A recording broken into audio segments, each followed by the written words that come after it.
So Daisy, tell us, what is your favorite thing about McNair? Okay, I would say like the culture and the environment that the teachers and the students bring in, because it starts from the teachers, and from the teachers it goes to the students, and the students like they contribute to the school and try by showing school spirit and stuff. What do you contribute to McNair that no one else does? Okay, well, me personally, I think I contribute a lot to McNair because I've played and play a lot of sports in McNair. So my freshman and sophomore year, I played volleyball, basketball, and soccer. And then junior year and this year, I'm gonna play since the season changed for soccer and basketball. So I'm gonna play water polo, and then basketball and soccer I'm playing at the same time. And I'm still debating whether to play a spring sport. Which McNair teacher should be President of the United States and why? Okay, I think Miss Pena. That's my teacher. That's my homie right there. I went to Spain with her. Okay, I think she could. She would be a really good president because she knows like how to handle her stuff. Like everyone, like they're not scared of her, but like she could put her foot down. She like makes you do stuff. The way she teaches, it's like you can't like not do work because if you don't, you fail.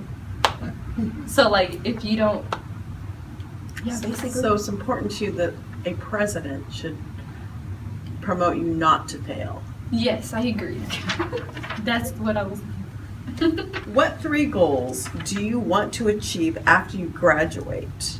How do you plan to After I graduate them? high school? Yes. Okay, so first, I want to go to college. I don't know where yet, but I want to be an orthopedic, a surgeon. It's like where it works for the bones, because growing up, I've always broken bones, so I've always been like kind of, all the time at the orthopedic. So I want to do that, and then I want to travel a lot because I went to Spain, and I want to keep doing like different things and looking at the cultures from the world. And then also I want to like once I settle down, I want to help my mom and like give her what she deserves because she works so hard. She works 2 jobs. She works here at McNair, and she works nights. So she only gets a couple hours sleep. So I kind of like appreciate that a lot. Tell me about a time you were really, really proud of yourself and why. Okay. I would have to say last year during the soccer season. Okay, a lot of people like doubted McNair and like what we could do, and they're like, oh no, they suck, they're not good, da da da. And like I was like, no, we have a solid team this year. Like I truly believe like we could do good. And like throughout the whole season, I was like, no, we could do it, we could do it, we could do it. I kept pushing the girls, and then at the end of the season, it was Bear Creek versus McNair, how it always is. And it was like we played. The first half, I remember we were down. No, we were tied. It was 1-0 first half. And they scored. It was 1-1 and just kept going. It was a really intense game. At the end, we won 4-3. And we took it. And I'm kind of proud of that because I knew, even though everyone kept telling me, like, you guys can't do it, in my head, like, I believed, and I stuck with what I believed in, Who was your role model and why? I was like I would say my mom because like I said before, she works 2 jobs and she works here at the school, and she works nights, so sometimes she gets like 2 hours of sleep, 3. She doesn't sleep a lot, and like she works really hard to give us and my family what we need and stuff. And people are like, yeah, you spoil your kids so much. And like you pay for my older sister, she's in college. She's like, you pay for her college tuition. Why are you doing that? Like, but my mom, she didn't have the opportunity to go to college, so she wants to give us the opportunity she didn't have, and that's why she's working so hard, and that's why I look up to her. What is one job you could never do, never ever do, and why? Okay, we were talking about this earlier. I cannot be a librarian.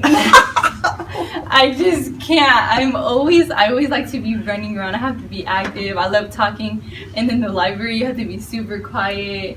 I just have to consistently be like doing something and like active and talking. And I just can never stay quiet. We'll chat later, Daisy. What fact about you surprises people the most and why? Okay, this is kind of that's not that appropriate, but I think people, when they meet me and they see my open personality and how I am, and I party, but like mellow party. They think, oh, like you smoke and drink, but I don't smoke and drink. I always tell people you don't have to smoke or drink to have a good time. So they always think like I'm doing something to be the way I'm acting, like chill and like having fun and stuff. Tell me about your best friend and what makes them so special. Oh, my best friend, I love her so much. Okay, we met back when I was about to be freshman year, incoming freshman. She goes to Franklin, and so she's been there since day one. I remember the first day, it was a sleepover at my friend's house, and she was like, I was nighttime, we were already gonna go to sleep. And the one thing she always gets at me, she's like, because I told her, and I was like, do you remember how my face looks like? Because I don't know, it was just a question I asked, like, it was just a weird question. But like, she's always there for me. Like, she will not leave me alone until like I'm in a good mood. And she knows all my family. She's always there. She's a good supporter. She's always here at my games. Even though she goes to a different school, she's always there. Like, that's something I appreciate the most, because she's always there for me. Pretend you won the lottery. What would you do with your first million and why? My first meal. I feel like I would honestly spend it on soccer stuff. I'll spend it on jerseys and like, I just got new cleats, but more cleats, and yeah, that's pretty like soccer. I just love soccer so much. I spend it on soccer. If you were the ruler of your own country, what would be the first law you would introduce and why? The first law I would introduce is no execution. I know it's kind of random, but I don't think like, yeah, this person may have done something bad, but that doesn't determine whether they should live or die. If you could get away with a crime, would you? I don't think there's a. Oh yes, there is. There's a crime. Okay. What is that crime? Okay, I don't know how I would approach this, because I wouldn't want this person to like me. So, in case you didn't know, there's a famous guy called Lionel Messi. He's a famous soccer player. I would probably, like, I don't want to say I would kidnap him, but like, I would like approach him and like want him to come with me so he could teach me stuff and like we could have a good conversation. So I don't know if it would be kidnapping, because kidnapping sounds really harsh, but then it's a crime. So I don't know, so it's something like that, something along those lines. What single message would you send to an advanced alien species and why? I want to send like, what are they doing here? Because I'm so curious. Aliens always come. I know they're gonna invade Earth, but do you really think that's the real reason? Tell me about a time you suffered a disappointment. How did you deal with it? I don't really think I've suffered anything. No one's really disappointed me, I don't think. It's such a positive outlook on life. Yeah, I just love life. And the last question for you today, Daisy. Pretend you're walking home and you are bit by a supernatural being. Would you want to turn into a vampire or a werewolf? I think a werewolf, because vampires, they suck on blood and that's nasty. And then also you can't see yourself in the mirror. So like how would I ever know how I look like? Thank you, Daisy. Okay, can I say one more thing? Yes. Vote for me for homecoming queen!